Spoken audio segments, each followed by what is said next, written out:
Good evening, everyone. A lot of stuff today. Big news out of Meta. New article dropped on Alphabet, and we got some dilution on SOFI. I was not late. This video started at 6:30. Please take a moment to read this disclaimer. Please pause it and read it. I am not a financial advisor. I am not your financial advisor. Everything I'm about to say is my own opinion, and it's for educational and entertainment purposes only. That being said, let's start with Meta. I'm wearing this sweatshirt that says the end on the top because it's symbolic. Last night I said all Zuckerberg has to do is come out and say he's going to spend less on the metaverse. That's all he had to do.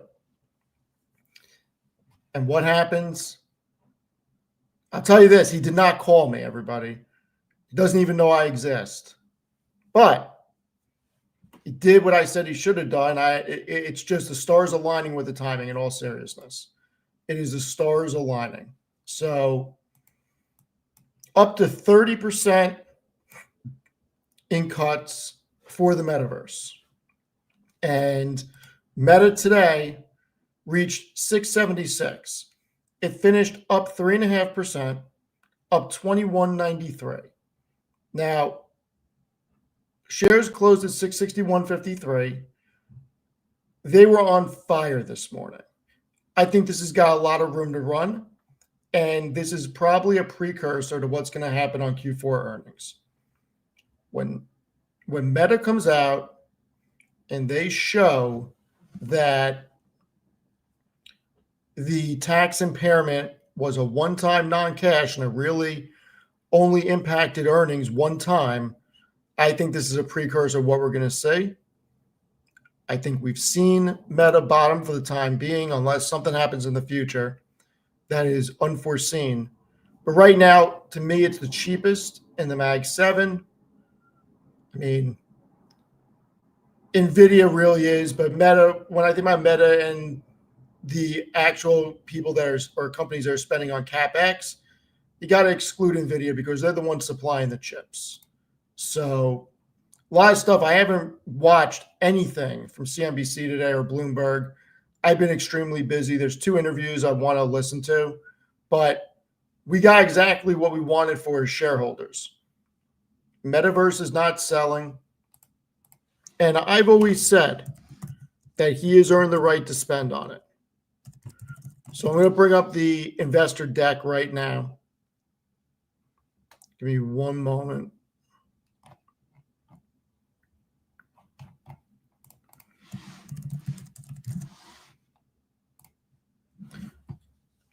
All right.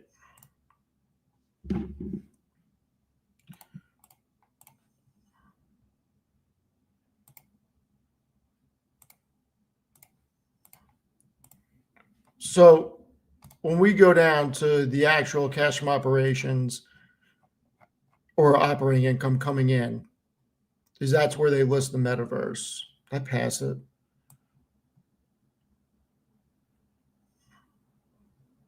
Here we go. Look at this.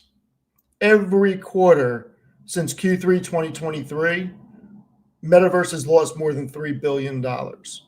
The fact that they're going to spend less on these projects is huge. Now, this is on a quarterly basis. Meta is still one of the most profitable companies in the market with spending on the metaverse. This is going to make, on a forward basis, Meta shares look even cheaper. And I think we are really going to see something special over the next couple of quarters. I don't think that shares are staying in the 600s. I really don't. Let's flip to CNBC and let's see what they are saying. So this is the first interview I want to listen to. I've not seen this yet, so I'm going to react with you. Are higher this morning after a report said the company is planning to meaningfully cut the resources devoted to its metaverse efforts, slashing budgets there by as much as 30% next year. Let's bring in Gil Luria, D.A. Davidson's head of technology research, for his take on this. So, Gil, how do you think about it in terms of magnitude of spending? The market's, added about $100 billion in market cap to Meta this morning in response. Yeah, if they shut down the Reality Labs business, earnings would go up by about 25%. They lost $18 billion last year. And let's not forget, the business is there for a reason. Mark Zuckerberg wants to own the next platform. The next hardware platform, in his eyes, will be a combination of glasses and goggles, not a handset. And he doesn't want that to be owned by Apple and Google anymore, because he has to pay them 30% off the top. That's why he's been investing so much over the years in Reality Labs. But what's happened is he's realized that AI is much further down the road than the shift to the hardware platform. So he would rather invest in winning in AI and building data centers to support his research and better frontier models and better chat than invest in the hardware platform, which may take longer to play out. That doesn't mean we're not going to get better Ray-Ban glasses and Oakleys and the display glasses. It just means that he needs to shift some of those resources to AI, because AI is incredibly competitive with Google, with OpenAI, with Anthropic, and to some extent with Amazon, Microsoft, and many Chinese players. So that's what he's doing. He's moving chips from Reality Labs to the AI investment. That would imply, though, that he's not going to let all the money fall to the bottom line, that they're not spending on metaverse, right? I mean, I know we don't know granular details here, but it would suggest that, essentially padding out the AI investment budget. Well, that's right. That's why investors were disappointed when they reported the quarter. They reported 25% top line growth in the quarter, which, by the way, is almost twice as much as Google. It's faster than Microsoft, Apple, and Amazon. And the stock was down because they commented about increasing CapEx and operating expenses even faster than that next year, meaning lower margins and not as much earnings growth. So investors reacted badly to that. And as he's done in the past, he's realized that in order to keep the share price going up, he needs to moderate that. So he needs to move some resources from Reality Labs to AI so he can maintain margins into next year and can continue to grow earnings at the rate of revenue growth, which again is a very healthy revenue growth. I don't know if I agree with everything he said. I mean, look, I'm going to ride with Zuck no matter what. He has earned the right to disperse capital how he sees fit. The questions that I want answered now are, if they're going to still spend the same amount of CapEx, is it going to data centers where they're going to build their own cloud to house everything instead of using Google Cloud, AWS, or Azure? That's the real big question at this point. Also, are the allocations to CapEx, are they expecting this to expand their research and train their algorithm better and make more tools for creators? We'll see. I think it's super bullish for Meta, and I think Q4 is going to pave the way for a very strong 2026. When I look at the numbers, just the pure numbers,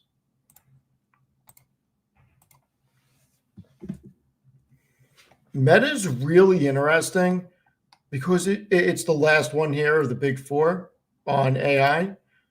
Trades at the cheapest price to cash from ops and cheapest price to EBITDA. On a valuation basis, it's roughly the same valuation as Meta as NVIDIA on a forward basis.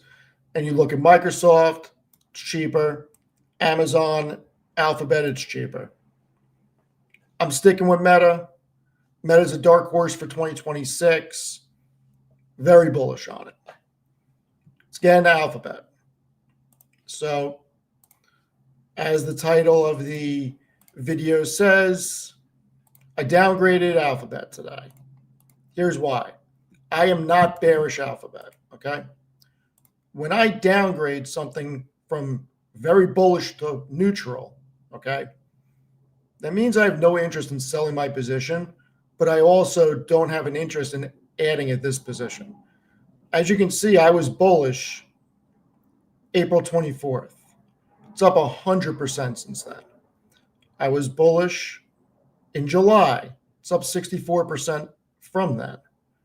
I'm no longer bullish at these levels because the numbers have changed. The narrative has not changed. I fully expect Alphabet to match the market or maybe even do a little better. But I see a lot more value in other positions in the Mag 7 right now. So here's the article if you want to go read it. Oh, God, the Yankees talk. We need freaking Bellinger. Absolutely. We need Bellinger. There's no question about that. But I put all my reasons in this, and this is the chart. I mean, you don't bet against this, okay? So I'm not exiting the position. But at 25, 26 times forward, certainly not the same opportunity it was at 16 times forward. This is why I want everybody to get through their heads. When you take a risk, the rewards can be great. At these levels, everybody's lining up that Alphabet's the next best thing. Where was everybody over the summer and over the spring? First, it was search is getting cannibalized. Well, sure as hell doesn't look like it. Google Cloud, S-curve, destroying expectations. Subscription business is doing great. YouTube ads is doing great. This company is doing great. I fully expect it to continue to do great. I just don't think it's a double here anytime soon. I think there is more opportunity in Amazon and Meta and NVIDIA and Microsoft than Alphabet here. That's it. That's all there is to it. So I'm not saying don't be bullish Alphabet because I like Alphabet. I'm just saying now you just got to sit there, be happy you invested, and just let it work. Right now, Meta is the new Alphabet with where it's trading. And I think that we are going to see that over the next 2 quarters. So we'll see. Yeah, it's funny. Berkshire goes in on Alphabet and everybody starts liking it. And then the TPU news comes out. Everybody starts liking it. This was a story to like 6 months ago, not a month ago. So, I don't know. It's funny how everybody freaking runs to the door at 300 plus that Alphabet's great. People don't want to take the chance when, the bears are nipping at the heels trying to make bullshit freaking bear cases that didn't make any sense. I mean, anybody that fell for searches being cannibalized just doesn't look at the numbers. And maybe that's why I sit here and I downgraded here, because I was legitimately very bullish when it was at a much lower valuation. So that's my 2 cents. I am not exiting either.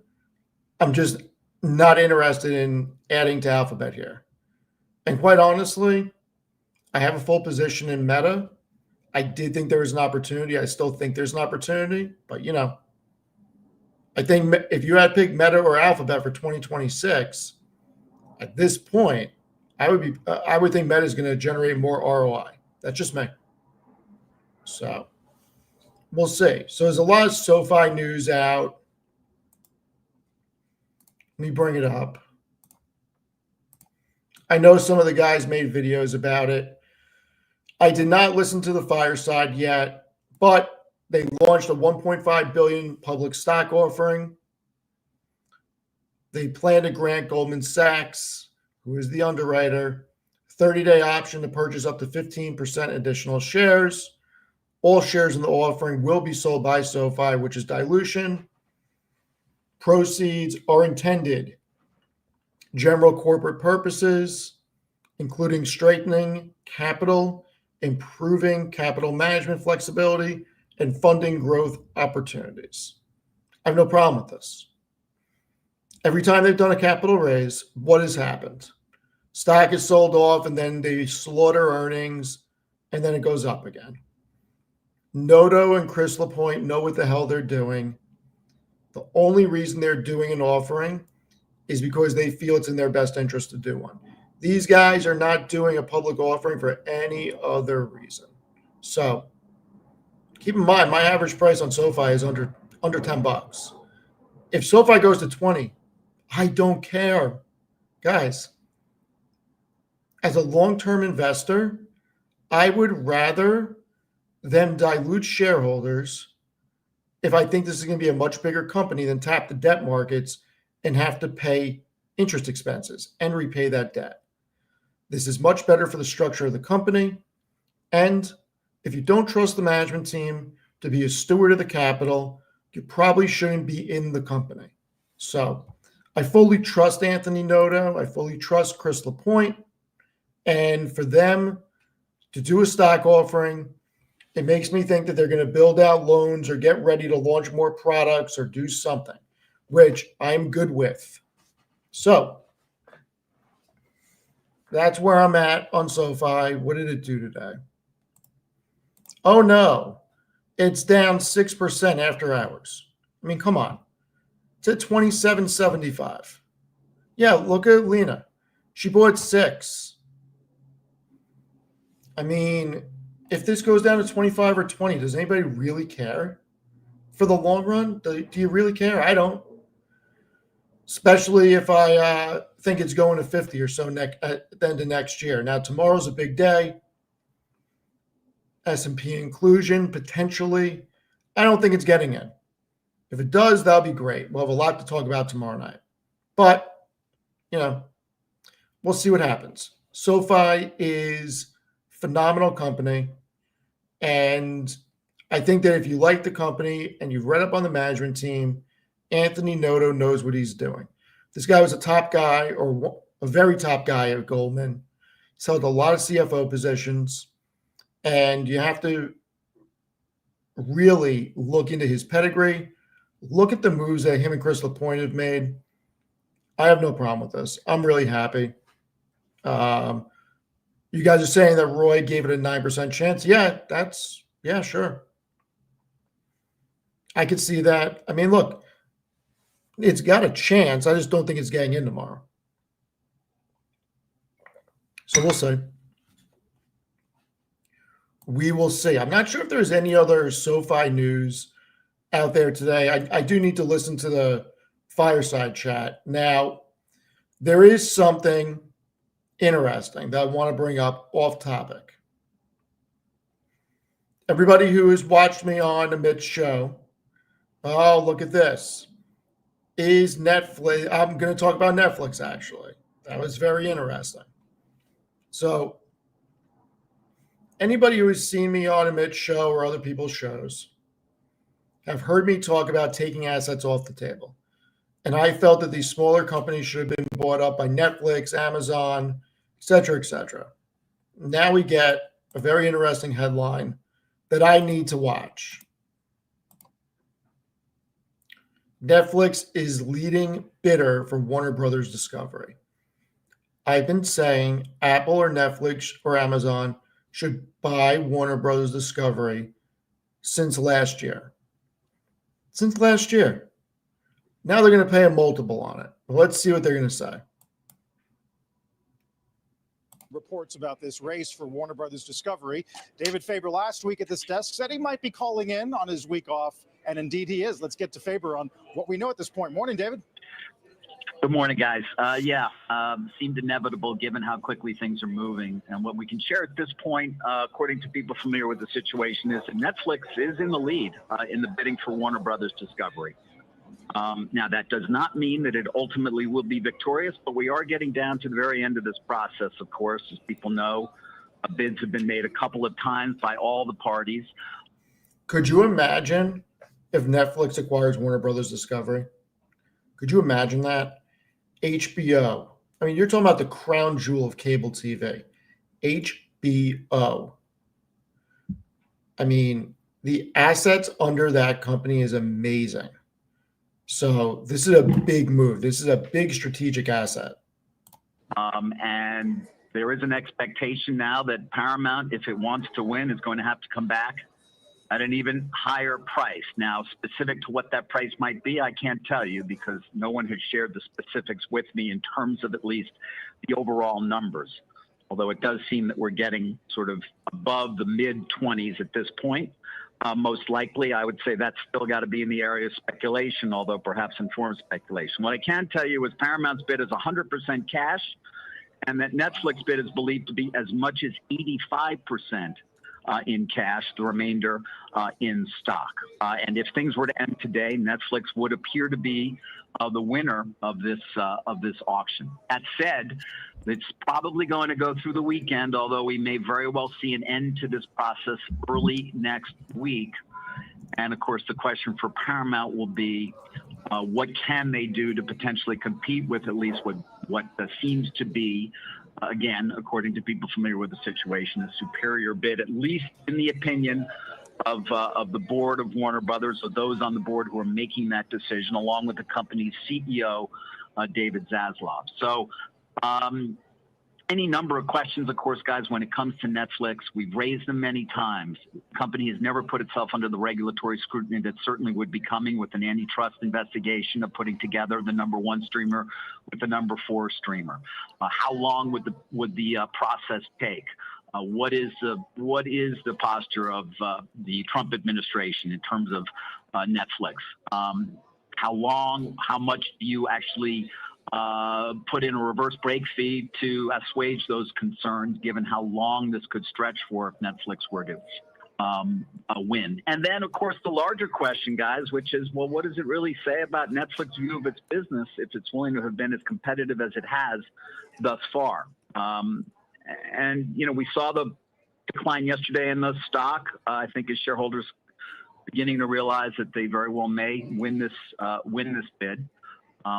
But again, guys, it remains to be seen because there is still a little bit more to go here. But Jim, love to get your take in terms of how you view a potential combination because, and again, let me make another point here. This is Netflix bid for streaming and studio. You remain, or the stub company, that is Global Networks, remains a public company, which would be valued by the market. We don't know where. $3 a share, $4 a share, perhaps in value. You do also have some tax leakage from a Netflix deal versus the much cleaner, as I pointed out many times, Paramount deal for the entire company, one price, all cash, and conceivably with an easier road on the regulatory front. So that's where things stand, guys. I mean, they're going to build the powerhouse. So let's, it's a Microsoft video I want to watch, but I want to bring you into their actual assets here. All right. And what may be more important than HBO is the fact that they're going to have Warner Brothers Discovery Movie Studio for them to do all their production through. I mean, this is a huge deal. Besides think about it. You get to cut the HBO Max streaming platform, no more expenses for that. Everything gets loaded onto Netflix. Warner Brothers Studio, HBO, I mean, you spin out CNN, you spin out the cable channels, TBS, make some of the money back. You own DC Comics. I mean, theoretically, if you were to keep TNT, you have a bunch of basketball on that. So this is a big deal for anybody who can get this. If Netflix takes this off the table, Paramount's going to have some problems. A lot of assets here. I think this is super bullish, whoever wins. Because now you put Apple, you put freaking Disney at a disadvantage, and you put the others at a disadvantage. I really, man, personally, I want Paramount to get the deal because I just signed up for Paramount Plus because of the UFC deal. Selfishly, I want freaking Paramount, but I'll tell you this. If Netflix gets the deal, I will get another Netflix subscription without a question. I mean, HBO is incredible. So I'm really excited to see what happens with this. And I got shares of Warner Brothers, so definitely benefiting on this. So we'll see what happens. So Microsoft refutes the AI sales report. I mean, for anybody who wasn't following, I'll try to bring up what actually happened. Hold on.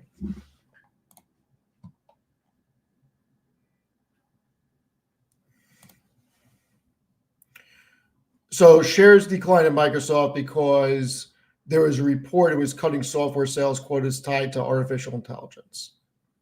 I mean, I think that's a little ridiculous considering Copilot is an upcharge on an M365. So, oh God, Carlos. All right. I have to stop talking for a moment. Carlos, someone tell Sir Joseph Carlson that I am going to get Netflix. I mean, is Sir Joseph Carlson in Netflix? Because if he is, that's exactly why he is Sir Joseph Carlson. Whenever he is mentioned, we have to make sure we say Sir in front of his name. And everybody knows why. Because he's unwilling to have a conversation about Costco.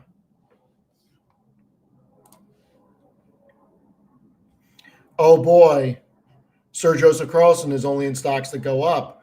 I mean, listen, that's great. I hope everybody is only in stocks that go up. And last time I checked, Costco is going down, but his favorite stock. I know he's in a lot of good winners. Him and I disagree on valuation of Costco. I mean, I've been saying at 1,050, it's insane, and it's down to 895. I mean, great company, but I'm sorry, trading at 46 times this year's earnings is insane for Costco. It's insane.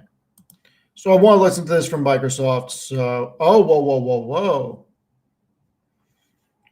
You know what? If there's anybody that could broker the deal, it is definitely a META. If anybody could broker it, it's him. But you know what? I don't even want to. It's a conversation that has definitely changed over the past 6 months. And in all seriousness, with everything in AI that's happened, the conversation easily favors me. So I wouldn't even want to do it because I think he's at a very big disadvantage. So I wouldn't want him to do it for him. You know what I mean? Like, I think that it is such a big disadvantage with all the additional CapEx coming in and all the spend and all the use cases. It is much different than when I started that tirade at midnight, like 6 or 8 months ago. So would love to see you debate Jeremy on NVIDIA versus AMD. Look, AMD is a great company. I don't think there's anything to debate there. They're going to expand earnings. They're going to expand revenue. There's not NVIDIA. There's nothing to debate. I mean, I'll debate anybody. I'm here. You know what I mean?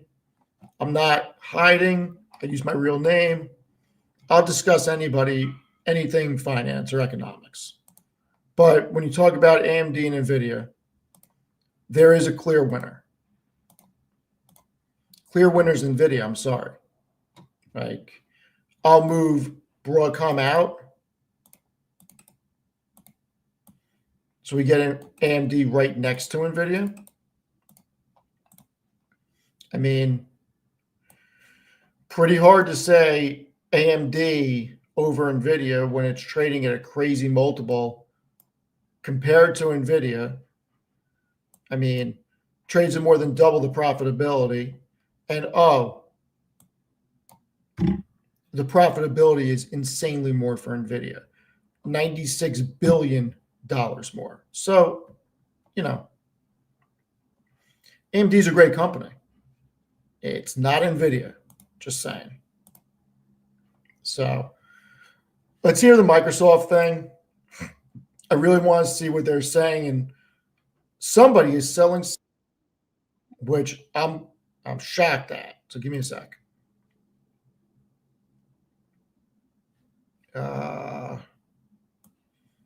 Do I have too many things open where I lost the freaking video? No, here we go. Okay. I found it. Never fear. The milkman found it.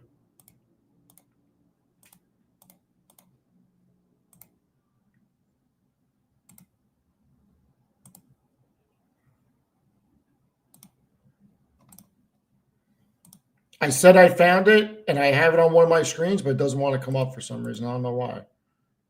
Why don't you want to come up? I have to share it through the window. I apologize. The report inaccurately combined the concepts of growth and sales quotas, and that aggregate AI sales targets have not been lowered. For more, let's bring in Jefferies analyst Brent Thill. He's got a buy rating, a $675 price target on Microsoft. Brent, great to have you with us. What do you make of the report?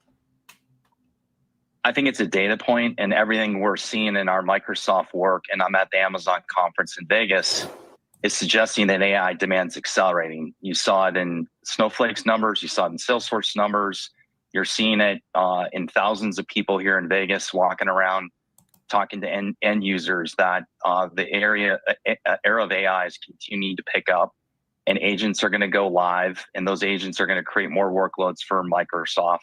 And that's going to influence the adoption of the entire portfolio. We do not see a slowdown. They just put up 50+% RPO backlog. They've said that they cannot keep up with demand, that they don't have enough supply. Keep in mind, it's the biggest backlog out of the big three. It is double Amazon's, I believe. And so I think it's a data point. I think if you wanted to take the information article and say a lower AI target, the way you would look at this is that Amazon said this today at their conference, that AI agents are like teenagers. We call them infants in a crib that are still have diapers on and a bottle, and they're throwing toys out of the crib. These AI apps are really young. And I think that the software industry needs to go generally to a lower pricing model to get agents live. And once they're live, then that influences the adoption of more agents. So I think there's a silver lining in the report, which is that many of the companies came out of the gate. Salesforce pricing was too high. Atlassian, the whole industry priced AI too high. And so I think that from our work away from this Microsoft event is that pricing needs to come in a little bit to get adoption higher. Remember, all these AI products for the enterprise are less than a year old. And the running joke at Microsoft for years has been, the first product is rough, second one gets a little bit better, and the third one is where they nail it. And that can be a 1 to 2 years cycle. And so again, if you take this, if I'm just playing the independent research analyst, it's going to take time for these to build. And we're very bullish on the 26 rollout of these AI agents. And so Brent, sorry, Brent. If your point is about lowering pricing to get greater adoption, right, that's going to suffer, or at least margins are going to suffer a little bit. And just, I know you've been covering the space for a long time. What do you think the pricing power of these companies will have to kind of, gain more margin of it with increased adoption? Because there is an argument to be made that a lot of these agents, or the technology that powers them, is going to be commoditized to some degree by the time we get mass adoption. I think that, again, I'm not suggesting Microsoft is doing this. I'm just suggesting what we're finding in our work. But what I'd say is I think that you can't walk in any new product and effectively just charge a premium. And so I think what we're hearing is these agents are all about to go live. There are a lot of agent builders. There's dozens on the showroom floor over at the Venetian at the AWS conference. And I just say I think there's going to be a battle for who builds these agents. Everyone has an agent builder. And to your point, there will be commoditization. We are not there yet. We're way too early, and everyone is quoting there are going to be billions of agents that are out running. Instead of having 10 workers, we probably have 7 workers and a bunch of agents doing work for us. So I don't think we're at a worry of being commoditized yet. Yes, that will happen, but I think the big platform companies, it doesn't matter for Amazon, Google, and Microsoft because they have the infrastructure. The agents have to have a home, and they have to be fed and watered, and those platforms will work. There'll be agent builders themselves that get commoditized and don't make it. And this is reminiscent of the internet and cloud and SaaS boom that we've watched over the last 30 years. So it'll happen, but I don't think we're anywhere near that that level yet in terms of commoditization. Taking It's all very the clear visuals, that by the way, Brent. And real quick, do we have to recalibrate our brains in terms of what valuations are in today's world? I mean, is 32 times this generation sort of low 20s for Microsoft? well, software's been for sale, and as you know, semis are ripping. Semis are where all the excitement is, and so I'd say that many of the software companies are undervalued from our perspective. If AI really takes off, and our theme of 26, 27 is the year of enterprise AI, then that's when revenue influx, and we're going to see an acceleration. We're seeing. If 26 and 27 are the years of software enterprise AI, Salesforce should freaking do very well. I cannot wait to see why it got sold off. So hold on. Already seeing an acceleration in Amazon and Amazon's business, Google's business, the Azure backend for Microsoft is accelerating. So I think that we can argue that multiples are pretty stable here, and in our opinion, should go higher. I mean, you look at Salesforce multiple. I mean, it's like the application stack. All these apps names are down 30% year to date. Semis are up 60. You know, it's like, I mean, I feel like I'm a garbage man right now with covering my space because everyone hates software. So I think multiple. Telling you guys, Salesforce, I said last night, I said this morning, would admit, Salesforce is my dark horse. Nobody likes it. I like it. This guy likes it. I mean, I don't even know who this guy is. I like Salesforce, though, for all the reasons I said yesterday. Multiples actually have room to go higher across many of our companies we cover. All right. Let's roll right into Salesforce. Let's see why a CNBC contributing person sold it off.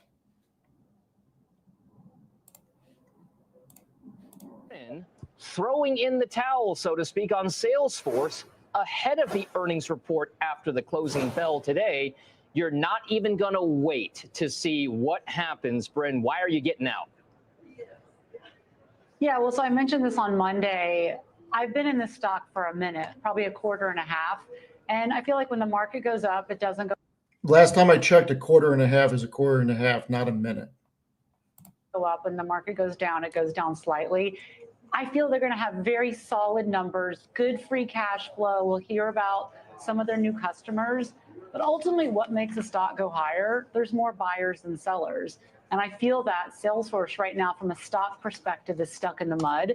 And so I just don't think that we're going to hear tonight anything revelatory that's happening. I just feel like it's a moment in time, and people are not wanting to, put more capital in this name. So I didn't want to sit through earnings in case the market has a negative feedback, which it's done on a bunch of stocks that actually had good numbers.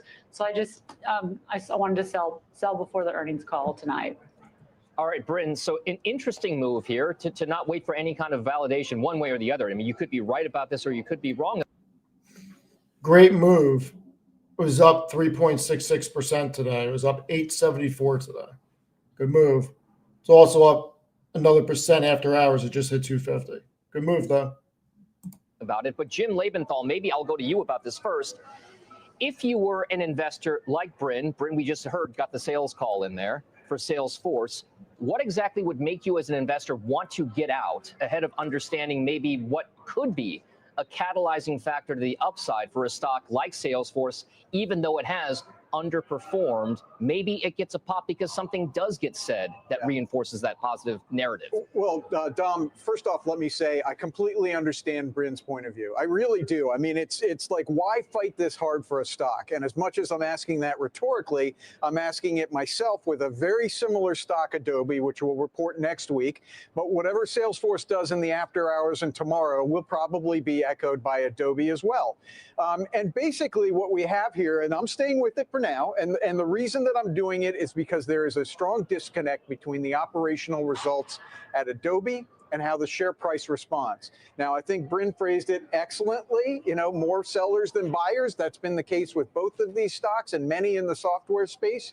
But what I have found, just being a long-term investor over periods of time, there are periods of times where the fundamentals disconnect from the share price. And if you believe the fundamentals are going to stay intact, which I do, then you'd want to be there for the rebound. I don't have a strong opinion on what Salesforce is going to do tonight because I don't know the name as well as Adobe, but they're both facing the same seemingly existential threat from artificial intelligence. No, they're not.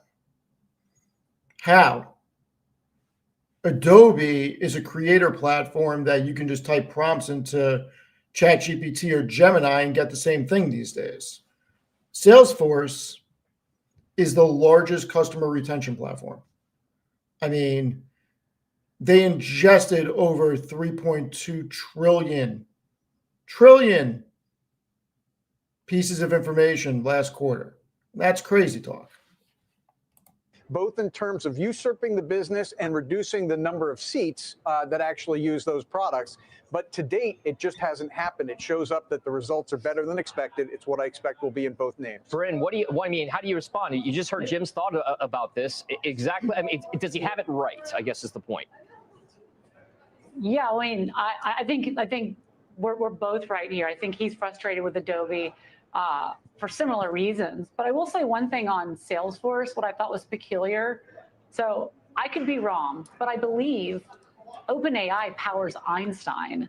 And so I thought that was very peculiar that Mark Benioff goes and tweets about Gemini when I believe Salesforce works with OpenAI. So to me, I felt like that was bizarre.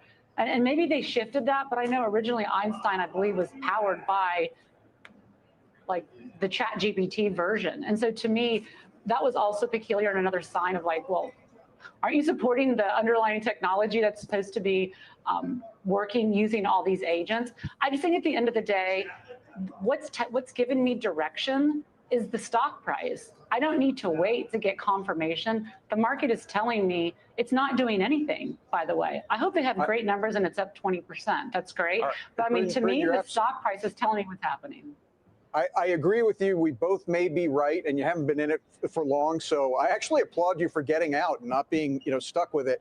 I will say for somebody like me with Adobe who is in it and staying in it, you're reminded of what happened to Salesforce in 2022 and then the rebound into 2023, which was pretty gigantic.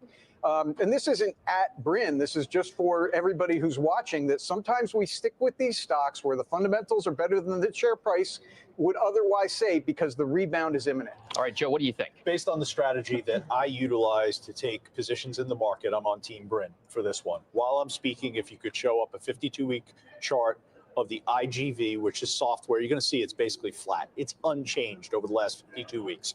The other side of that, pull up the SMH. That's up probably somewhere, if I'm correct, around 45 to 46%. So yes, we own software names in the ETF. We've been reducing our holdings throughout 2025. The remaining names that we have, they don't look good, except maybe a Palantir, which is pulled back. We have Workday, we have ServiceNow, we have Fortinet, we have DocuSign. They're all underperforming. You could cite a variety of different reasons. There was clearly, coming into the second half of the year, questions surrounding software valuations. Did software valuations reach an extreme? And secondarily, there is the constant chatter from the Trump administration surrounding restrictions on exports of products, technology products that are using U.S. software. And that has had a negative effect on all of these software names, in particular in the current quarter. Well, it's interesting as well because you can use momentum as a proxy for sentiment, and that kind of makes the point that you and Bryn are both making about this. Speaking of one of those names that's momentum tied, it's another cloud name. And Stephanie, I'm going to go to you for this one because Snowflake is also on deck coming up here. So let's talk a little bit about the setup here. We're up 1.5% on the shares going into this particular print so far today. What is there to like or not like or anticipate from Snowflake? Yeah, and I would just start by saying this company has growth, real growth, product revenue growth of 29 to 30%. They probably have to beat it for the stock to do well because the stock's up 70% on the year, but they're in the right part of software. Whereas I would say that Salesforce and Adobe are expensive for the growth that you're getting. So Snowflake is expensive, don't get me wrong, and I'm nervous about it. However, as I mentioned, they not only have the growth, but they also have the operating margin opportunity. Last year at this time, it was low single digits operating margins. They could do 9-10% operating margins this quarter. I think the whisper might even be a little bit higher, but I see a trajectory of them getting to mid-teens. And so I think you're going to, if you have the top line and you got the margins, you're going to get the operating leverage on the bottom line. All of this being said, Dom, they actually pre-announced on October 27th. So I really don't think they're going to have that much in terms of new news. But to the extent that they could surprise us on the margin side or surprise us on the product revenue side, I'll feel good about it. But this is one name that I think is a very big beneficiary from all of the data that has been created and needs to be cleaned for the companies in data centers and in AI to work. You've done a great job with Snowflake, hands down. Well, not easy. Well, that's exactly what I wanted to say, is because there was a point in time, basically a 3-year period, where it was just stuck, and you stuck with it because you had the conviction, you did the work, you did the analysis.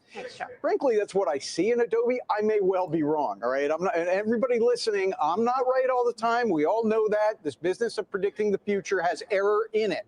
All that said, you know, Adobe at 15 times earnings, it's got a 14% projected growth rate, which it has exceeded over the past few years, buying back shares, very clean balance sheet. I'm comfortable with the valuation. It's cheaper than Salesforce, and it has a little bit better growth. But I mean, I just think that there's other technology names in general that are more attractive that have better growth. So, all right, I got a few things to say about that. And I am not Michael Kanowitz. That was another video that popped up. So when I look at the Agentforce and Data 360 information from Q3, Agentforce and Data 360 ARR was up 114% to 1.4 billion. Agentforce ARR alone up 330% to 0.5 billion, 500 million. Over 18,500 Agentforce deals have closed since its launch. I don't care, and I love saying those words because I truly don't care what anybody thinks. I make my own decisions. And when I hear everybody say, oh, I hate Salesforce product, it sucks, blah, blah, blah, but you're still using it because your company is making you use it. Or you're still using it because there is not a better option that you can move to. Or if there is a better option, there's a reason you're not moving to it. Like everybody who's complaining is still using. And you know who I don't hear complaining? People at the top making the decisions that are writing the checks. 18,500 Agentforce deals closed since launch. 9,500 deals paid, up 50% quarter over quarter. Agentforce accounts in production up 70% quarter over quarter. In Q3 alone, Data 360 ingested 32 trillion records. Think about that. 32 trillion records, up 119% year over year. I mean, what are we even thinking here? Nearly 90% of Forbes' top 50 AI companies run on Salesforce, averaging 4 clouds per customer. This is not something that's going away. This is not something that's going away. They are going to be looked at most likely as a catch-up trade when software becomes interesting again. And they're trading at such a low valuation. And before I show you the valuation, which is what I was clicking away at, they're on track to do 13 billion in free cash flow. And in Q3, they returned 4.2 billion, 3.8 billion in buybacks, 395 million in dividends. Think about that. They returned through buybacks what Palantir does in revenue. And yet Palantir is a bigger company. Get the hell out of here. It's crazy talk. So here's the valuation. And this is also not a PayPal story. Salesforce is trading at 16.5 times 2027. 27% growth over the next 2 years in EPS.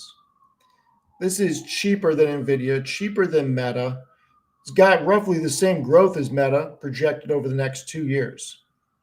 So my question is, when Salesforce keeps winning and they keep expanding revenue and expanding EPS, what's the bear case? What's the bear case now? There is no bear case. They have more cash on hand than they have debt. They're doing a lot of free cash flow, and they're returning capital to shareholders, and more people are using their AI products. So I got to tell you, Salesforce is very freaking interesting. Let's see. See if I can find anything else in here. Yeah, those are the numbers. I mean, it's just, I don't know. Look, I could be 100% wrong on Salesforce, everyone. I could be 100% wrong. There's no question about that.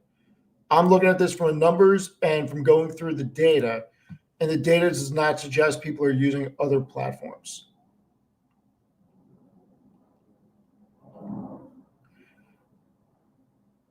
Oh boy, we got another thing about Netflix and Warner Brothers and Paramount. Let's take a look at this. This is going to get interesting.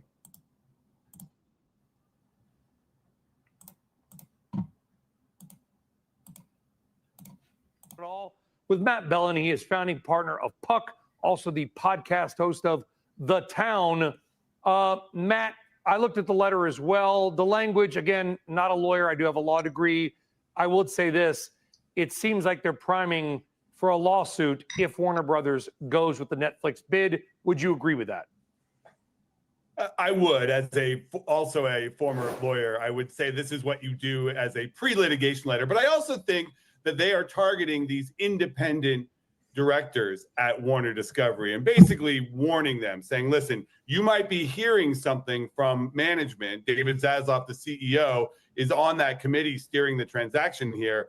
You might be hearing something, but you've got to do the best deal. And they're specifically targeting this report in German media that executives at Warner Discovery have specifically been lobbying against Paramount as the buyer for the company. And if true, that would be a pretty improper overstep in this regard.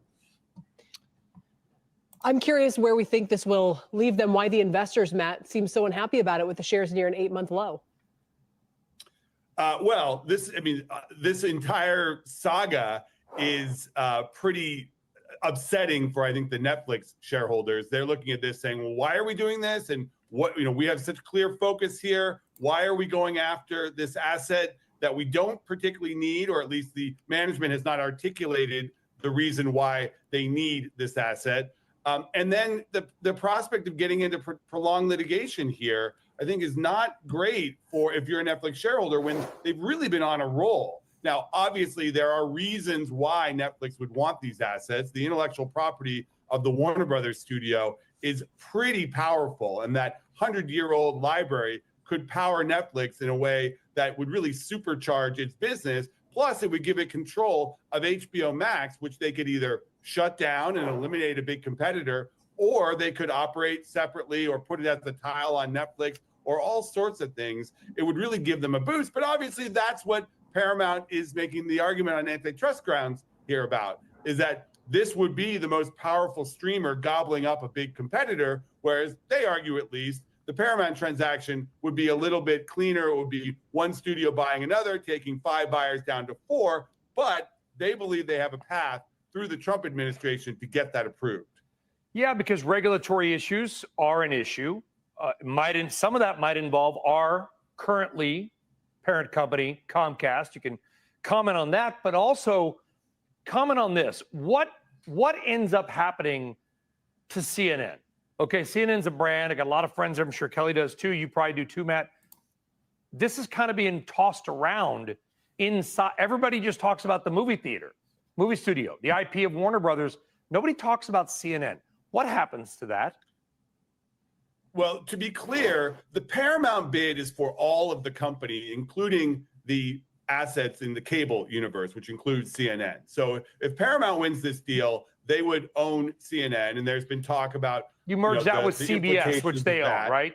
CNN and CBS kind of merge. There's talk about potentially combining the news assets there. And obviously, CBS has gone through a transition recently where the perception is it's become more friendly to the Trump administration. They would argue it's more down the middle, but people believe that if CNN comes under the Ellison family control, it would probably become more conservative or more or less of what it is right now. Now, Netflix doesn't want CNN. They don't want the cable networks. They just are bidding for studios and streaming, and that would mean that the other assets would go to this new Discovery Global company, and they would figure out what to do, much like Comcast is figuring out what to do with its cable networks via this new Versant spinoff. Comcast has not been involved in this fight right now. I think they're probably, a lot of people have asked me, like, why isn't Comcast arguing that both of those bidders would be anti-competitive and that they are the one that could really get this done and make it something out of Peacock and make it more of a scaled product to compete. We'll see if Comcast enters the chat here.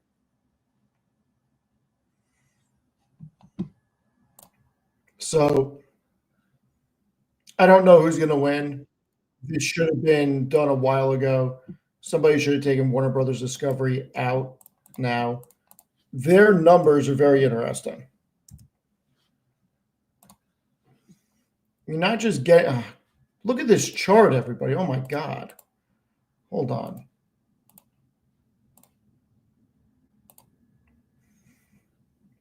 Look at that chart. Up 130% this year.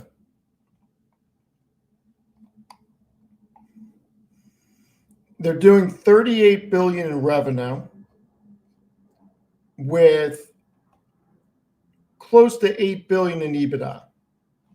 And they do have a big debt load.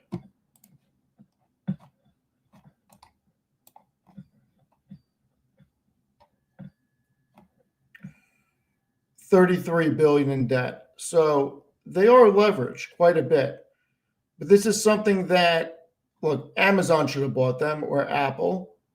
The fact that they didn't, now Netflix has an opportunity to. I think it's a good deal for Netflix. They can put all the cable companies or cable TV channels into a SpinCo, the Discovery thing that they talked about, load it up with a bunch of the debt, move it off the books, keep the assets they want. Disney would make a lot of sense because they own DC and Marvel, they own the comic book universe, but Disney's not in a position to buy this company. So it's going to be Netflix or Paramount most likely. I don't think Comcast is going to get involved. This is more of a streaming play. We'll see what happens. It's very interesting. Maybe we get a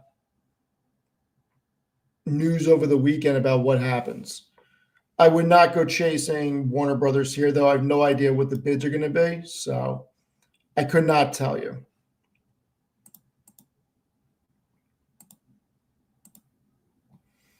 Oh, so I think everybody knows that I'm a big Stephanie Link fan, and I think she does great analysis. It looks like she's buying more of a company I really like that probably nobody is that interested in. But if we all believe in AI, this company should do very well. More committee move here. Stephanie, you've got a new buy, and this one is in oil and gas. Yeah, up until I bought SLB, I didn't own any names. I'm not a huge fan of the energy sector, but I do like SLB a lot. The valuation is very compelling at 13.8 times earnings. You get a 3% yield. The stock's still down 3% on the year, but they're the #1 oil field services company in the world, and they're going to benefit from their customer spending. And the CapEx for their top 10 customers is going to be $208 billion this year. That is a nice tailwind for them. And in addition, they are the technology leader in the space. They've seen margin expansion as a result, very strong retention with their customers, and they've just done a deal that is going to be very synergistic, accretive to earnings as well as to revenue. So it's kind of a special situation, but I kind of like getting these #1 players in any given industry on sale, and I think that's what I'm doing. And you know who I'm going to go to next for this, right? The person who talks a lot of oil and gas for us here, Bryn. How do you react? Do you like the SLB buy for Stephanie? And where else do you think money can be put to work in oil and gas? I love it. So I'm glad to have Stephanie in the space. It's hard space. A lot of people want to rent the space, not to own it. I do think if we can get oil to stabilize, I think a lot of the E&P players are cheap. But once again, we need oil to stabilize, let's say in the 60s, so we can get some more production. And so I think it's a good area to dollar cost average. I own Viper Energy, Energy Transfer, so the pipelines, the mineral rights that have a dividend yield, a really high. All right. I am forgiving Bryn for getting out of Salesforce. She just said a longtime favorite of mine, Energy Transfer. She's forgiven. High distribution yield. So that's the majority of the way I've been playing it. All right, Jim, what do you think? Well, I've been bullish on the energy sector of the stock market for quite some time, and I've done that in the face of crude oil, which is down, I'm looking right now, 16% year to date. Why has energy given a positive response even though below the market? The reason is because of natural gas. Natural gas 2 years ago was below $2. Now it's at $5. We got a cold winter. We've got demand across the world for liquefied natural gas coming out of the United States. And it just shows that why I like to be in a major diversified company like ExxonMobil that does more than just crude oil production, does natural gas, does refining. Joe, you've talked a lot about the refiners recently. Chemicals, transportation, distribution. Energy is a good place to be right now. I second that. Here's why. More AI, more data centers means we need more energy. We need more electricity, which means you have to drill more gas to get the byproduct of natural gas. You have to drill more oil to get the byproduct of natural gas. SLB is the #1 oil field company out there. I like them. I think they're going to do well. I think they're being up.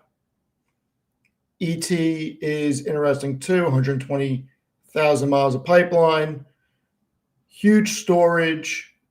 They got exporting. They're the backbone, just like Kinder Morgan or Enterprise Pride Partners or Enbridge, of the American energy sector. So, AMLP, was it? Yep, we discussed SOFI. They're raising money. If you don't like it, you're welcome to sell your shares. If you don't trust Anthony Noto and Crystal Point, sell your shares. If SoFi goes to 20 or 25, I don't care. I'm in it for the long haul. It is what it is. I am happy to sit here and relax and just wait to see what they do with the capital. They're not diluting shareholders just to dilute them and not do anything with the capital. Keep in mind, Noto has a shitload of PSUs that expire in June. The next tranches are 35 and 45. It is very likely they're raising this capital to make a push in whatever they're doing to get to the next tranche or next 2 tranches. So we'll see what happens. We will see what happens. And there is a pretty big bull case with SoFi with rates coming down. Tanner and I discussed it last night. You have net interest margin is going to expand. Their net interest income should increase. You're going to see originations increase. You got some potential deals on the banking platform coming through. There's a lot of things to get very excited about with SoFi. So not shaking me out of that position. I was 1 foot out before. Noto brought me right back in. So for now, I'm excited about 2026 with SoFi. Let's see. All right, this is interesting. Economic growth has slowed to unacceptable levels. I mean, everybody knows that I'm very worried about unemployment. So new Fed chair is very bullish.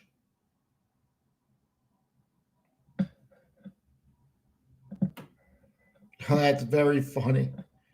I got to tell you, thank you everybody for joining. You guys are hilarious. I love reading the chat. Sometimes it gets me sidetracked. You guys are absolutely freaking hilarious.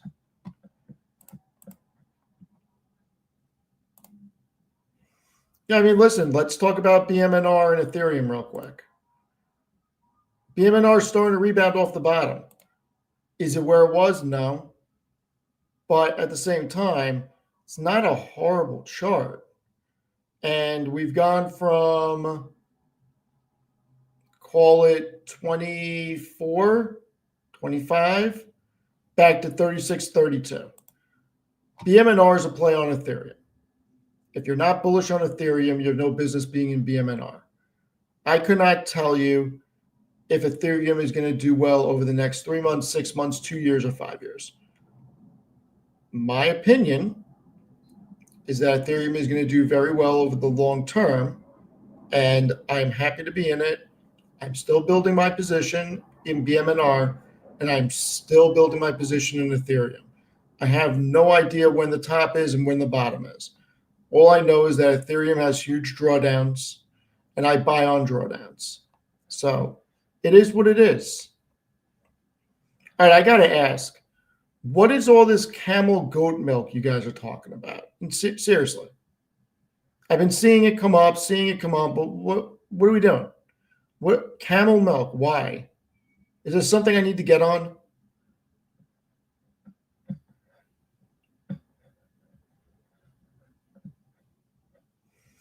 Oh, did Chime go up? Freaking Tanner. He was trying to get me on this yesterday. Chime was up 5% today. Okay. Looks like he was right.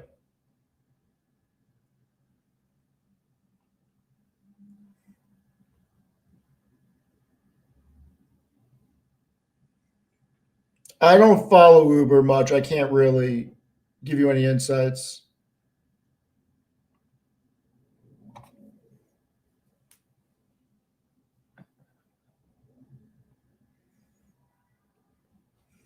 Yeah, I mean, look, I'm bullish layer 2 on Ethereum. Oh, no, I thought that was Rocket Lab. That's not Rocket Lab. Need a milk tasting. That would be pretty fun. Milk tasting could be pretty fun.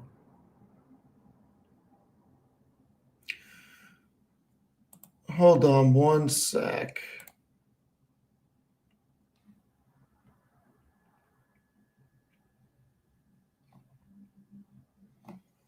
I got to go into the history right now. Josh Brown said something yesterday that I thought was really important. So just give me one moment.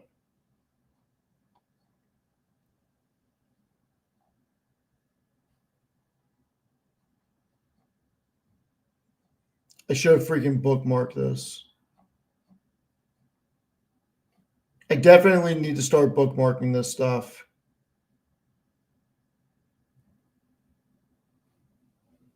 Hold on.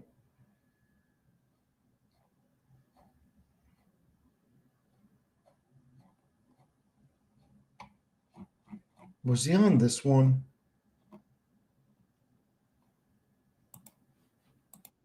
Yep. All right. Found it. Here we go. And I think this is going to continue to be a common theme.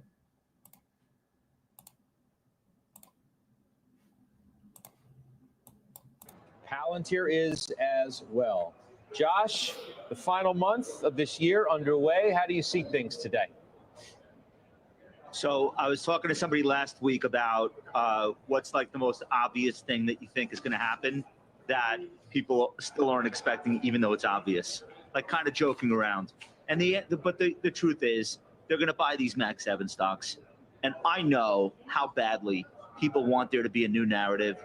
I know how sick and tired people are seeing the same 10 stocks at the top of the leaderboard quarter after quarter, year after year. And I understand how people went overweight, healthcare and energy and staples and some of the other areas that started to rally in late November as the AI story started to get a little bit shakier. But like in the end, these are the biggest, most liquid stocks. And contra the bubble narrative, they're not even expensive. Meta is a 22 times forward PE. Like, what are we talking about? You're going to tell me Costco at 45 is cheaper? Boom. Boom, boom, boom. Boom, boom, boom. Or are you going to tell me Costco at 45 times is cheaper? Stop the nonsense with Costco, everybody. NVIDIA is the second cheapest stock in the Mag 7. It's got a forward PE now at 24. And I understand all the stories about competition, et cetera, not dismissing that. But again, this is the best company on earth, and it's 24 times forward earnings, a multiple you have never been able to pay for a name with execution at this level. So that's a good point. When have we ever been able to pay these valuations for NVIDIA? And sure, the stock has gone haywire and people are up 10x. But it's never been cheaper than it is now. Like, NVIDIA could keep going up. It really could. I really feel, Judge, we had this huge momentum swing on November 20th. Only 4.6% of all the names in the XLK sector spider were above their 10-day moving average. Today, that's 86%. That's the highest since July. These names are being accumulated. And I feel like second verse, same as the first. Everyone gets how this year is going to end. I know people want a different. Did he just rhyme without even trying? Second verse, same as the first? That was good. Narrative. I just don't think you're going to get it. Joe, it sounds a little bit different than what you're looking for. Well, I'll tell you this. I love that Josh is targeting the conversation towards the Mag 7, because I think that's the right place for the conversation to be. And I think when we turn the calendar into 26, I told you yesterday, I think 26, it's about quality, not momentum. Well, the Mag 7 is the essence of quality, Scott. And I think it's going to look very similar to what it did in 23 and 24. Josh is talking about consensus as you move into the end of the year. The consensus I keep hearing about is about this concentration and about the concentration being a risk and how you want to broaden out. I think that concentration remains in place in 26. Look at what is going on with the Mag 7. Look at Apple. Apple is up 40% since August 5th. Luke Capital today raises the price target from $3.15 to $3.25. I read the note. They did not mention once the ability to deliver on Apple Intelligence, which we know this company is behind on. So you tell me, is it priced into the stock or not that they're going to succeed with Apple Intelligence? Because I'm not so sure that it is, but I'll tell you what, a lot of people want to own Apple right here. I made it my final trade yesterday. I know Josh made his final trade last week, and it continues to move higher. Why are you skipping past the month of December? You're talking about 2026. I think people want to know if we're going to have a pretty right? I mean, Josh was talking about the rest of this year. You bypass that. You just start talking about 2026. Look, you have to get your notebook back of all the things I say about you. You keep score. Let me write this down. You'd have to write this down now because you bring it out. I do. What about? That's not what he's talking about. Here is the notebook. He is not talking about that. He is talking about the Mag 7, and the Mag 7 are going to be important moving into 26. You're talking about 2026. What's going to happen in December? So let me respond to you by saying this. Beginning Labor Day, I said we would have a chase for performance into the end of the year.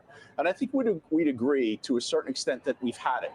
But now we're basically less than 30 days away from the calendar turning, and you're not going to like my answer. I have no idea what's going to happen here in the final 3 weeks of the year, where liquidity is coming out of the market, where volumes are getting lower and lower, where we have all these different dynamics like an inflation reading on Friday, a Fed meeting, maybe a hawkish cut. You've got yields rising. So I'm sorry. I don't know where we're going over the next 3 weeks. Are we going to complete the chase for performance? Maybe we are. I have no idea. If we do, I'll be happy about it. But I am more focused on how do I want to think about investing in 26. He punted as bad as the Giants kicker. Oh my God! Last night. That was awful. That was awful. Oh, you think it was? Joe just put his foot in the ground. That was awful. When he was approaching. I don't know. I don't know where we're going in the next 3 weeks. Maybe it was a punt, not a field goal. But nonetheless, you know where we're going in the next 3 weeks. Well, look here. I'm on the other side of where you are. I think I just heard you say, and I need to confirm this, that liquidity is getting tighter, because the opposite is what I see, both with quantitative tightening coming to an end and the shutdown. I'm not talking about monetary liquidity. I'm talking about the liquidity in the market itself. They're the same. They're the same. You see what's going on in crypto? You see what's going on with SoftBank? Okay, so crypto is the aberration to what I'm saying. Liquidity, let me just start with this. Liquidity has an effect on the market. Liquidity has come back to the market. All right. We had the shutdown end. Treasury is putting money into people's bank accounts again. We had quantitative tightening end yesterday. Liquidity is picking up. Your point about crypto is well made. Yesterday was an aberration. And you see crypto is up today. That's what it should be doing in response to both increasing liquidity and an increasing risk on sentiment, which I agree with Josh with an asterisk. I agree with Josh that Mag 7 are absolutely going to perform going into year end. But what I'm also seeing, this is the asterisk, is a lot of things that have nothing to do with AI are performing well right now. I mean, just picking names out of a hat, like Delta Airlines, Wynn Resorts, things that we talked about yesterday, but still, these have nothing to do with AI. We're going to go there. It's just what I'm seeing, Scott. I mean, it's not, Mag 7 should do absolutely fine Hey into guys, year end, but can I so get a should the chart of markets overall. You go. Hold Can on, I get Josh. Can I Hang on. please You get can in a a minute. one-year chart of You can. RSP? Yeah, you definitely can, but you're going to wait. Yeah, but because 1 year has nothing to do I want to hear from what we're saying. I want to hear from Shannon, who hasn't had a chance to speak yet. So we just Did they just shoot downtown Josh Brown down on getting the chart up? Wow, tough crowd. bear with me for a minute. Shannon. I actually want to pick up on one of the points that Jim has been making, in that the areas that are actually starting to perform a little bit better are around the consumer. I think there has been this overhang in terms of the impact of the shutdown, the impact of continued price increases, the compounding, the pressure that the consumer has been under. And what I've been talking about over the last month or so has been perhaps that pressure being eased in terms of retailers, in terms of travel. We're seeing, Scott, if you want to look for other pockets of strength outside of AI, we're seeing this expectation of stronger growth next year. We're seeing the potential for perhaps a better holiday spending season. And I think that that's pervading other parts of the market where investors, to both Joe and Josh's point, the easy button, the proverbial easy button for AI is the mega caps, right? It's the Mag 7, and people are going to continue to buy that. However, I think what is important is that this broadening out is starting to pick up some steam in terms of there are areas where people have been very hesitant or reticent to buy. It did in November. That's why everything but tech was working well. Healthcare, one of the areas people were afraid to buy anything because it didn't work for a few years. There are many other sectors that, yes, the broadening out worked in. Maddie makes money. I didn't even see that you were here. Check your X. I'm sorry, WhatsApp. Check your WhatsApp. In November. But that doesn't refute the fact that we could still get this chase for performance to the year end. And if these AI stocks are available, why wouldn't you want to continue to buy them? Because they're willing to continue to spend. They're willing to continue to compete. And they are helping I'm not arguing with that. They are growing that footprint. And so this AI enabler trade is going to continue into 2026. What I would caution the viewers is that at some point it's going to be necessary to shift your focus to strong balance sheet, cash flow generative adopters of AI. And that's where the next phase of this trade is. So through the end of the year, because I know you're going to press me on this, I think that S&P 500 is going to perform strongly. I think that tech is going to lead the way. But I think going into 2026, if you aren't trying to figure out where the next leg of this trade is, I think you're going to be behind. Can't say I disagree. I agree with everything Sharon said. I mean, Mag 7 are going to likely get bigger. Tech is going to lead the way. We're going to get a rate cut in December. We got a new Fed chair coming in. It's going to be very bullish. I got to tell you, Mad Money's busting my chops about not getting a link. I can see that he looked at the link. I don't see him backstage, though. Don't see him backstage. How's the poll doing? Wow. Gemini is mollywopping these freaking other two.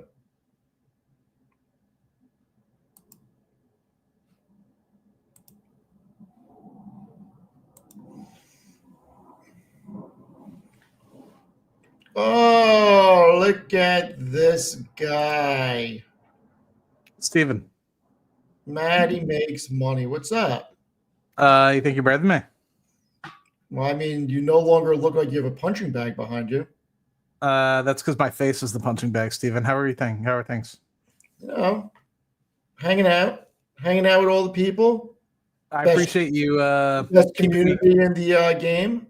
I know. I appreciate you keeping me company while I was smoking some meats. I'm pulling my best Mark Zuckerberg over here.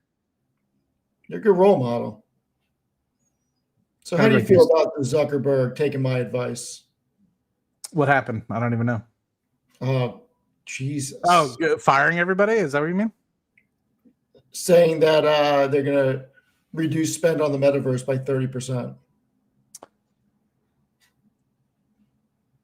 I think if they can afford it, they should keep going. Unless they honestly aren't seeing fruits of anything, like if they're not getting anywhere. But to me, yeah, I don't know. We got to see. I mean, it seems like they're going to shift the spend more toward AI instead of hardware. So we'll see. I don't know. Whatever they think makes more money in the short term. I'll tell you one thing that's annoying the shit out of me though is, I don't know if I was on Instagram. Yeah, it had to be an Instagram. I don't know if I was just like normal scrolling, doom scrolling, or if I was on Reels. But literally, I had like 5 ads in a row. It's getting out of control, Steven.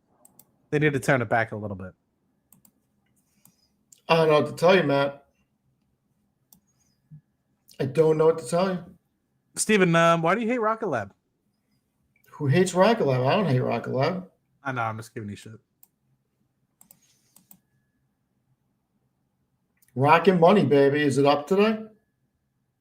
Rocket Money? It's up like one of the biggest stocks in the S&P, not S&P, in the market today. Love it. I'm happy for you. Did you even look, Steven? Or maybe it was yesterday that was up big. I don't remember. No, I don't follow them. You know I don't follow them. Steven, I know, because if you did, you probably wouldn't be working anymore. You're not wrong, and this is why I should be listening to Mad Money. Yeah, they were up 10.5% today. Okay. So what are you looking at these days, Matt? You have anything new and exciting that you're looking at? Well, on the first, as always, I continue to buy my normal tranche. For people that don't know, every time I get a paycheck, for credit, of course, I end up buying a large chunk of it into stocks so that I never have the ability to spend the money. And so it's automated through Robinhood, and it's automated through Fidelity to just purchase stocks. And of course, I have my normal 401k and purchases, and then I have my S&P 500 outside of my 401k. But on the first, I bought Northern Oil and Gas, Granite Ridge Resources. I bought Amazon. I bought Palantir, Rocket Lab, Dutch Bros. I think I said Amazon already. Bitcoin, Ethereum. And that covers the majority of it. Let me see if I missed anything. And then today, I had some Christmas money come through. Thank you, Christmas Lords. VG and Next, of course, I bought on the first. Rocket Lab already said. Yeah, that's the whole list. But yeah, I had some extra money in the checking account after the mortgage and everything went through. And so I bought more VG and Next today. Good role model. Yeah, Michael Burry's warning of bad years. He's warning of what? Bad years for stocks and a hard fall in the future. I appreciate Michael Burry, putting out the narrative, but the reason I read a really good book actually called The Psychology of Money, and I finally finished the last few chapters. It's been something I've literally been reading now for like 6 months, but I just never finished it. But I finally got through the last 2 chapters on the plane ride back to Texas, and it was like the second or third to last chapter that basically talks about how pessimism sells.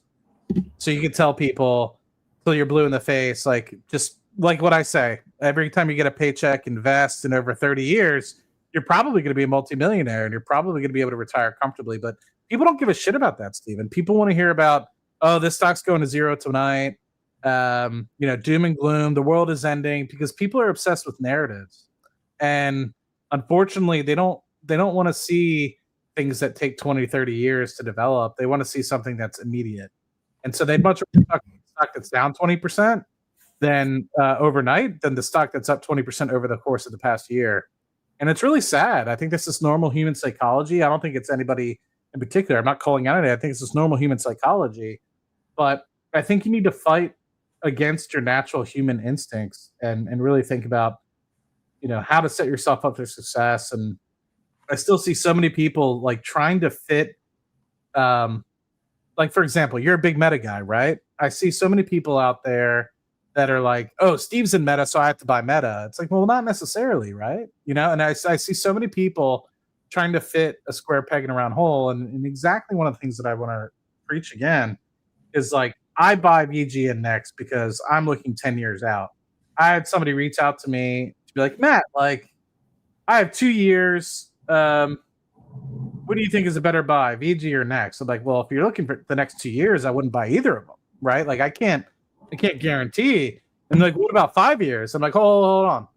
You're just going to whimsically change that you needed that objective for that money for 2 years to 5 years? Like, you're trying to fit a square peg in a round hole, and you need to take a step back and really understand, like, why did you put a 2 year? Are you just putting an arbitrary number on it? Are you just being greedy? Like, what is the actual goal here? Because I think a lot of times people move the goalpost so much, and when you do that, there's lack of efficiency in your money, and you end up playing with the bar of soap, and at the end of the day, you end up losing a lot of it rather than actually getting to where you need to be. And so I hope that people don't do that. But I unfortunately know it's inevitable that I like a stock, so other people are going to like a stock, because you're like, look at Matt. He's got a whole pile of Pokemon behind him, and he bought Rocket Lab early, and he's a smart guy, and looks really good, and has a nice podcast mic that looks like a punching bag. So we're going to buy whatever Matt buys. And it's like, well, that's not necessarily the right case of what you're doing, right? Yeah, nobody should freak in and buy anything because somebody else does. That's for damn sure. Although I buy everything that you do, Steve. I mean, you shouldn't. No, it's not true. I don't. You shouldn't. Were you gonna head off for the night? What's the deal? Are you calling it early? I need to get dinner. I need to get energized. Are you coming back for Milk and Cookies at 8 p.m. or what's the deal? Oh, it is 8 p.m. Called Cash Flow Chronicles tonight. Is there? I don't know. Steve or Chris didn't message me today. I'll have to message him. I think there is. That's the hope. That's the hope every Tuesday or Thursday. Cash Flow Chronicles. Steve, what do you think? What do you think of that little dashboard that I set up? I like it. I think it's very nice. You want to share the screen, show everybody? Let me see. How do I do this, Steven? Just hit share. It's not the best, but yeah. So a little plug here. Appreciate Steve letting me on. Not sharing anything, but I put together, because we always are kind of going from stream to stream, right? A dashboard that basically, as you can see, like stream in stream right now, like you can see Steve and me talking on this stream, and you're going to end up seeing like more streams in it. Actually, it's going to be pretty cool. It's going to be Streamception. But basically, it's like a schedule that allows you to kind of see when everybody is going live, or approximately when they go live. Obviously, I can't predict when people go or don't go live. But the hope is that when we have like the 800, 900 people, Steve said he's about to get off, right? Well, look how many people are you in the chat wanting to continue the conversation, but unfortunately you won't be able to because the stream's going to get shut down. Well, the hope is that this is running 24/7. As you can see, it's been running since December 2nd, 2025. So as of tomorrow, it'll be running for 3 days straight. You can continue that conversation. And so the hope would be then is, let's just say Tanner comes on in 30 minutes. You can hang out there while you're waiting for Tanner's stream to come up. And once Tanner's stream comes up, go to Tanner's stream. That's fine. But when Tanner's stream ends, maybe you're waiting for Cash Flow Chronicles, but you're not ready to get off and you're not ready to kill the conversation. Go back to there. So the hope is that you guys can always keep the conversation alive, and it's 24/7, and you don't have that intermittent sort of whatchamacallit, lull that you're kind of hoping. And the hope is obviously we all work well together, right? Like Steve calls Tanner, I talk to Tanner, we talk to Amit calls Steve for advice, I call Amit for advice. So we're all really good community members, and we're all on the same page about wanting everyone to be successful. So I just figured this would be a good opportunity for folks to continue the conversation. Why don't you drop the link? I think Ray did in the chat. Okay, thank you, Ray. Yeah, this was a great idea by Matt. When he told me about it, I was like, yeah, you definitely need to build this. Great idea. Some people want me to ask you about Schlumberger or Schlumberger, however you want to pronounce it, SLB. Because Stephanie Link started buying it, and I said, I'm a fan, I'm a shareholder, and I think it's going to do well as we need to drill more for oil. Yeah, I mean, I don't foresee Schlumberger going away anytime soon, and I think that with gas prices being where they're at least in the U.S., I think it's going to be bullish because I think you're going to get some rigs potentially heating up, specifically for if the LNG trade for the U.S. is going to continue to be like it has been, then I think what you're going to see is actual gas rig count go up, which hasn't been a thing for quite some time because obviously gas has been so cheap here in the U.S. It's not beneficial to go after pure gas, right? It's mostly just been non-associated gas that people are, or associated gas that people are potentially putting down the pipe.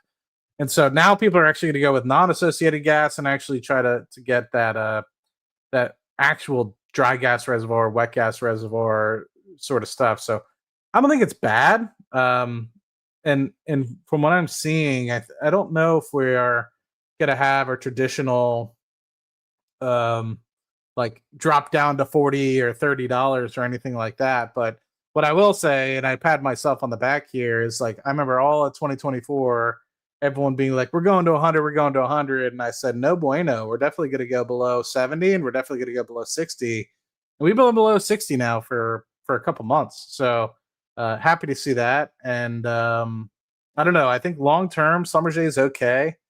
But I think you need to be ready to be in and out of it. So if you're going to start a position in Schlumberger, be ready for it to continue to draw down. Maybe oil does go down to 30, $35.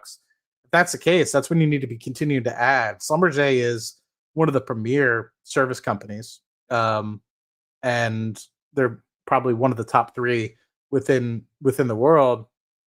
They're not going belly up. They know what they're doing. They've been around for a long, long time.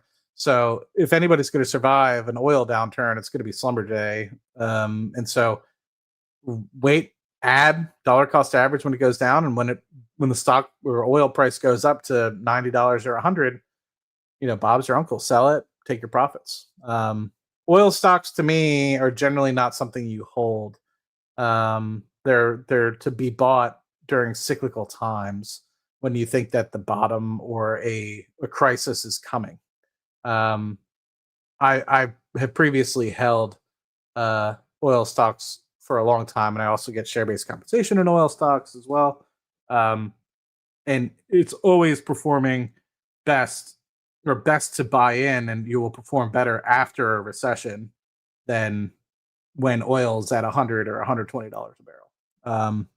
It just when oil's $100, $120 a barrel, inflation sets in, right? Anyway, you're on mute, Mega. Oh, interesting. I see something I want to watch. ChatGPT turns 3. Can you believe that?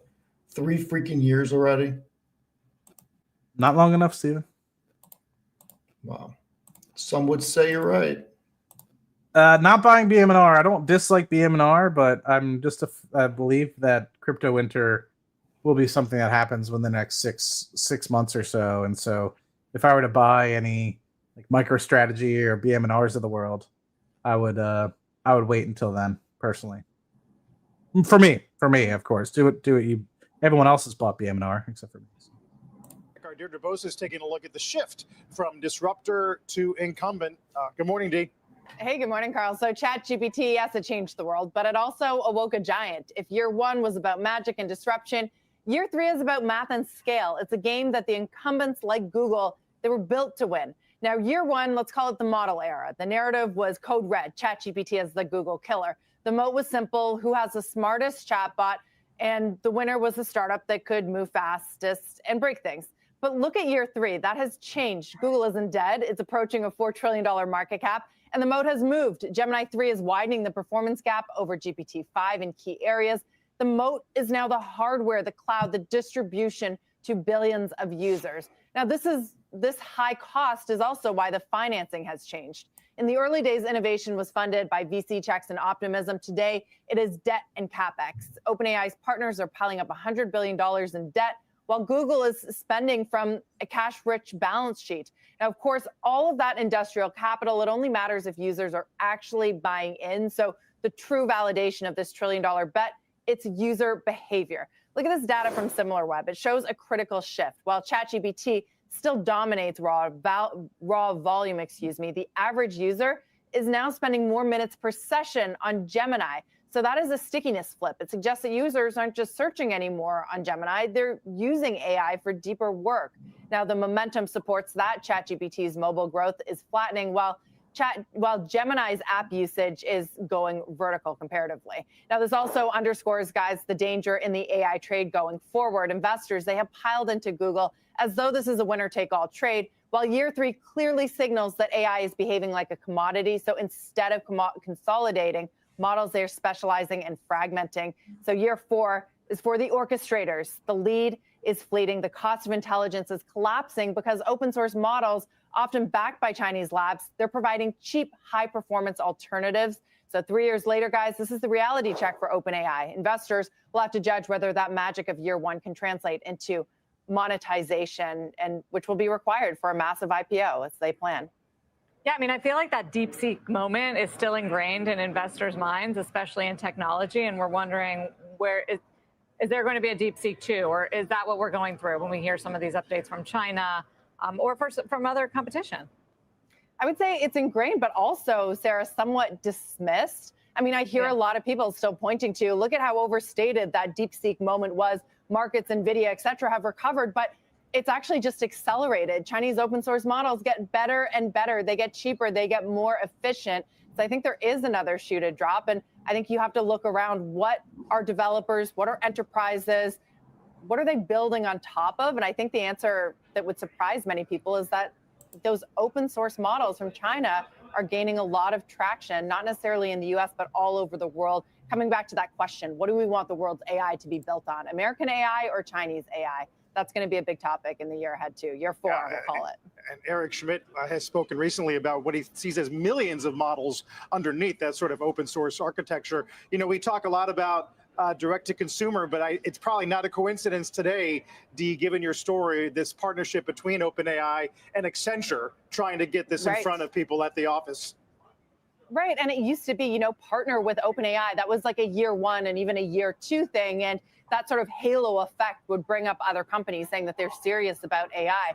So this Accenture partnership, it's kind of a throwback to that other era where I think you're going to hear more and more in the future, maybe less partnerships announced, more sort of integration. That was sort of what the Google narrative has been about over the last few weeks, Meta potentially building with Google TPUs.